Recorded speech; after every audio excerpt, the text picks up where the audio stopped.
మీ phone కొట్టానే ఉంది కదా, ఎందుకు తీయమంటున్నారు? నేనది తర్వాత తీస్తాను. ఇప్పుడు నేను ఒక ఇంపార్టెంట్ వర్క్ మీద ఉన్నాను. ఏమైనా కొత్త బిజినెస్ ఐడియా ఉందా ఏమి?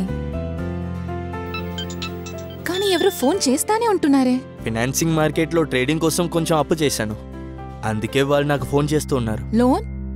దాని గురించి మీరు నా దగ్గర ఏం చెప్పలేదే. ఇదంతా నీకు అర్థం కాదు. పెద్ద లాభాలు దొరకాలంటే కొంచెం రిస్క్ తీయాలి. నాకు ఫేవర్గా ఉన్న ట్రేడర్స్ని నేను వెతుకుతున్నాను. అప్పుడే ఎక్కువ లాభం దొరుకుతుంది. దాన్ని పెట్టి అప్పు తీరుస్తాను, మన ఇంటికి కూడా ఎక్కువ డబ్బులు దొరుకుతుంది. కానీ దానికి కొంచెం టైం పడుతుంది. కానీ ఫినాన్షియల్ మార్కెట్లో డబ్బు సంపాదించడం లేదంటే డబ్బుని ఎలా మళ్ళీ కట్టారు? నువ్వు ఊరికే ఉంటావా? ఏం చెయ్యాలో నాకు తెలుసు. ఇక్కడ చూడు, మార్కెట్ ఇప్పుడు నా వైపు ఉంది.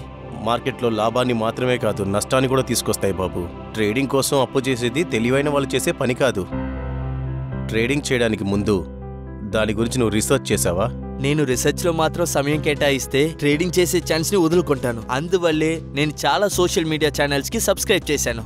వాళ్ళు నాకు ట్రేడింగ్ ఛాన్స్ని అరేంజ్ చేస్తారు. అరే ఏంటిది? మార్కెట్ పడిపోయింది.